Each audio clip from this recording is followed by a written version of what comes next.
Hey, if you are wanting to travel or thought about traveling outside the country, or you already have your passport and you don't really know what all you need to travel, stay tuned in my video and I will be covering everything that you need to do and know before you travel abroad.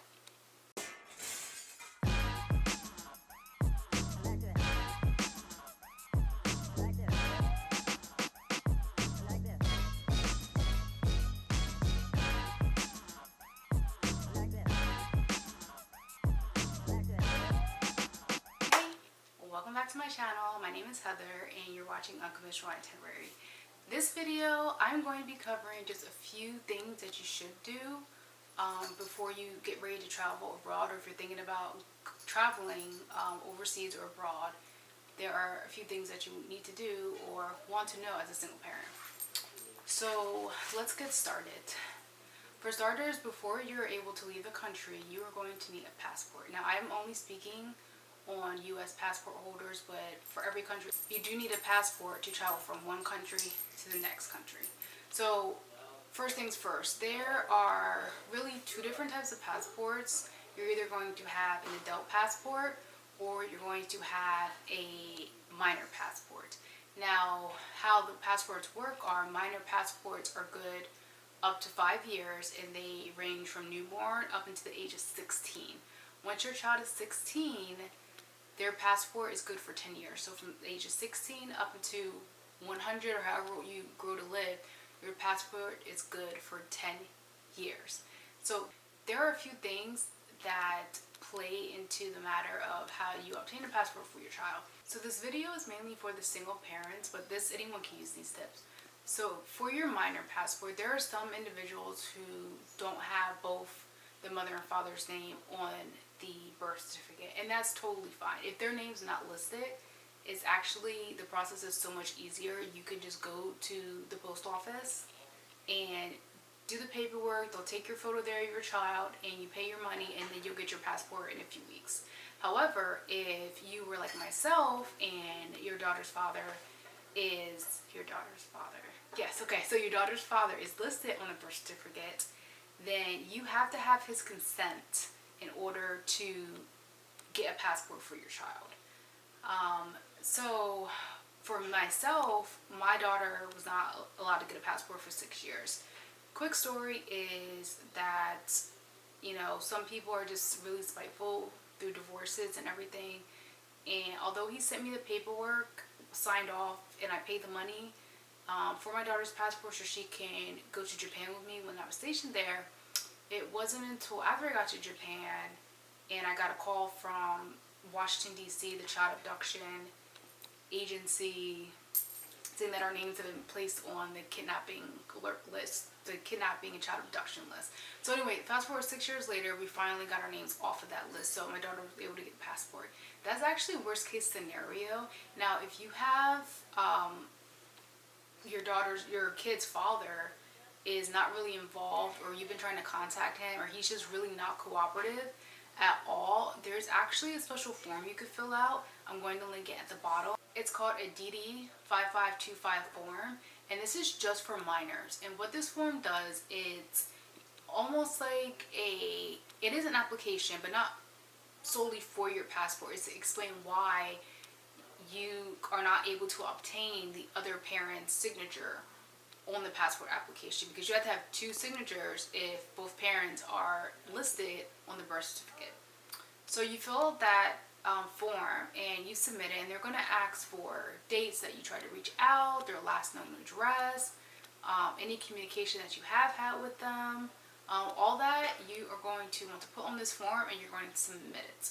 Once it gets submitted, it's probably going to take a few weeks, and then you'll be contacted by a judge or by the people that process it for an appointment so you can state your case. So there's a really good probability that if you have all your documentation and you have proof that you've been actually trying to reach out to the other parent, then that will be approved. And once it's approved, then you don't need that other parent's signature for your child to have a passport. So we covered the passport. 1 year old to 16, or infant to 16, you get 5 years, worth of a passport. And then from 16 up to whenever, it's, you know, good for 10 years. Once you guys have your passport and everything, you're getting ready to travel abroad. Another thing you need to really pay attention to is visa when you're going into certain countries. A lot of countries don't require visas. There are other countries that require you to have a visa prior beforehand, like China. With the exception of if you're flying through their country, as long as you're not in their country for more than 24 hours. And there are countries like Vietnam where you get your visa beforehand. It's just a paper, and you just, when you check in for your flight, you have to show them the paper saying that, you know, you're actually being granted access to enter their country. A good place to find all this information out, whether that country that you want to visit has visa requirements, is to go to the travel.gov website, which I'll definitely link below also. On this website, it has everything that you're going to need or want to know about visiting that country, vaccinations, any type of warning advisory. I know sometimes if there's, like, for instance in Australia right now, they're having, you know, the fires and everything, so that type of advisory will be put up on their website. So this is definitely a really good website to check out when you are trying to find a country that you want to visit. So the next tip that I am going to give you is have all your paperwork in order, your documentations. It's a really good idea to have photocopies of your court documents. You have a photocopy of your passport. All these documents also, you should have an electronic version. So you have your passport, you have your bank card, you have your driver's license, you have, if you're taking prescription medications, which I'll touch on more after this tip, make sure you have copies of that from your doctors. Anything that you would need that could be questionable, you want to make sure you have on you. I keep all of mine in a folder that stays in my backpack when I travel, and the other ones that are electronic, I have on my phone in a file. So if I'm, you know, spot checked, I can just, you know, either pull out my folder or just pull out my phone. And also, you want to make sure someone else has an electronic copy of your documents too, because you don't want to be in a foreign country and something happens where you don't have anything. You know, going to the embassy can be a real big hassle. So for myself with medications, you have to really pay attention to this, especially if you take narcotics or psychotropic drugs, or even some, you know, antihistamines are sometimes banned in certain countries. So it's really important that you double check this. There's actually another website I'm going to link below also that doesn't list all the countries, but a good amount of the countries. If you have, you know, narcotics that you have to take, like myself, I take opioids, medication, and some other medication. So I have to go through the process of contacting the country, their customs, and then doing the paperwork, and then going back and forth with them to make sure it's right. It's like kind of a hassle, but it protects myself, because the last thing you want to do is end up in a foreign jail, because those are not fun, and I rather, you know, just not even put myself in that situation where I could possibly get myself in trouble. The next tip I'm going to give you is, when you're traveling, you always want to make sure you have backup cards and backup money and a way to access extra money. When we backpacked through Asia this past spring, I had a bunch of cards. I had different bank cards. I had, like, I know I had my credit card, my regular bank, and I had my backup bank card. Well, one day we were going to the movie theater, and sometimes, like, it's really weird. Your cards don't work sometimes. So we went to the ticket booth area, and, you know, you insert your card and you can, you know, pay for it, but my card just, like, was not trying to work that day. So the lady that came over, South Korean lady that came over, and she was trying to help me, but she kept, like, shoving my card into the machine. So not only did she shove it into the machine, she damaged my chip. Not only was my chip damaged, my strip was damaged too. So I had one bank card because she had damaged my other two bank cards. She damaged my credit card and she damaged my other bank card. And then those are from the same bank. So I had my third bank card. I'm like, okay, please don't let anything happen to this bank card because this is the only bank card I have left. And it was just like a hassle having to transfer money every single time to this other bank card. And when I called my bank, you know, to let them know, hey, I need another bank card, you know, I paid for them to overnight it to South Korea. And what had happened was, even though I called, I verified, I talked to a rep, they actually ended up sending it to my house in Florida because they thought it was fraud or whatever, even though I spoke to someone. So we pretty much traveled through Asia with one bank card for 90 days.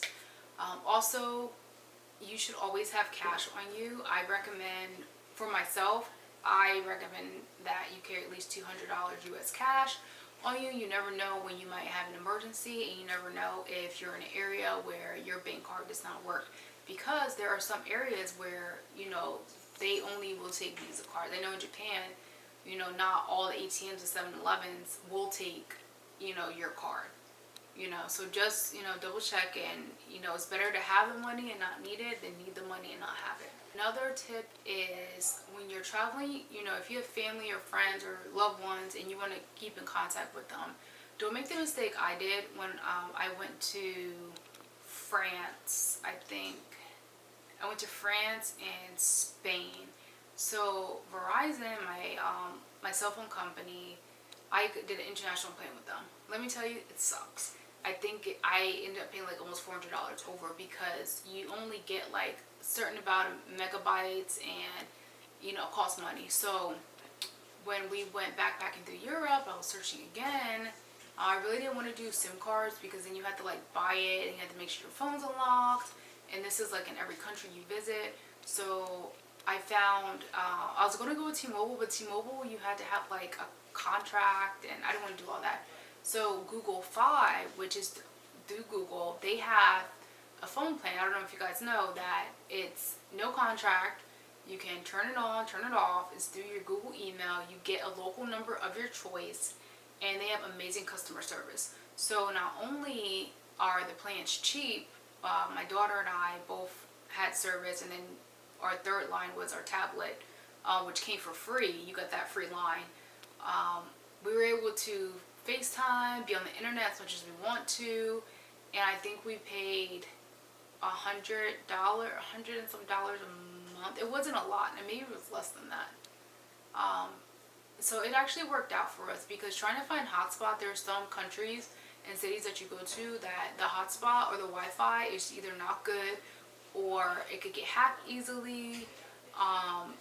You know, they actually recommend not using internet cafes. I've used internet cafes plenty of times, but just to protect yourself, what I also liked about Google Fi was that they had a VPN also. So if you have, they should have it for iPhone now, but definitely Android, you do get protected. VPN, which means you can stream Netflix and everything else, because it's pinging a US, you know, IP address, versus if you're not using a VPN, then it's going to ping whatever's local. So like in Japan, from what I remember, because I had a VPN also when I was stationed there, if you don't have one, you cannot watch Netflix, you cannot watch Hulu, because those, you know, apps and programs are not geared toward Japan. They're geared towards the United States.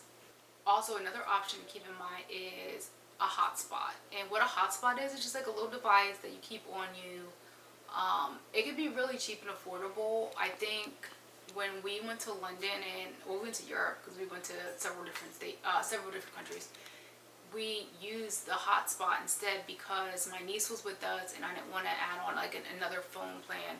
So we used it. I think it was for the 2 weeks with unlimited internet through all the countries. It was fast. It was like really amazing. I think it was like $80 for the 2 weeks. I know that sounds like really expensive, but I also had to pay for shipping back from the from London. So the company is based out of like France, but because we were flying out of London, I had to pay for postage from like one country to the next.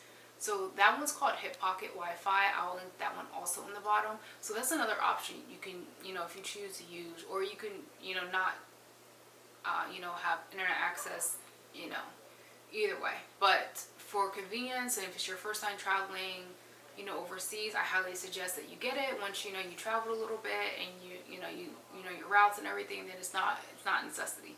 People travel all the time, you know, and not have, you know, constant Wi-Fi access. And lastly, one of the most important tips that I can definitely give for this video is make sure you have copies of your itinerary. There are many times where if you're at the airport and you're checking in for a flight, especially an international flight, they want to see that you're coming into their country and they want to see that you're actually leaving their country. You know, so that's really important. It can actually slow up the process when you're traveling because, you know, that means you got to stop, you got to look on your phone, and, you know, it's always like at the wrong time that your internet wants to be like super slow or not working. So definitely have that on hand. That's actually being like your important documents folder. And also check the weight allowances, because a lot of times in other countries, especially from the US to anywhere, you know, the weight allowances are not the same. I know that when we were traveling from Thailand to Indonesia, the weight allowance, even though we only carry carry-ons, we use backpacks when we travel, our backpacks were actually too heavy, so we had to check them. And then our handbags, I had to pay extra for, like our personal items, because it was over the little weight limit. So it just really all depends, and it's really good that you check beforehand. I actually did a video on Thai Lion Airline, which I will link right up here. If you're thinking about flying with them, or you've seen them and you've heard like really bad reviews about their luggage fees and everything and outrageous, they do have cheap flights, but definitely check out that video because it will explain how you will not end up paying, you know, $200-300 for your, you know, your luggage. So thank you for watching. I'm going to end this quick. I didn't want to stay too long with this video because I'm just trying to cover the basics. So if you are watching this, comment below and let me know which tip helped you out the most or you were surprised by. And if you like this video, don't forget to like and subscribe. And I will see you guys on the next one. Bye.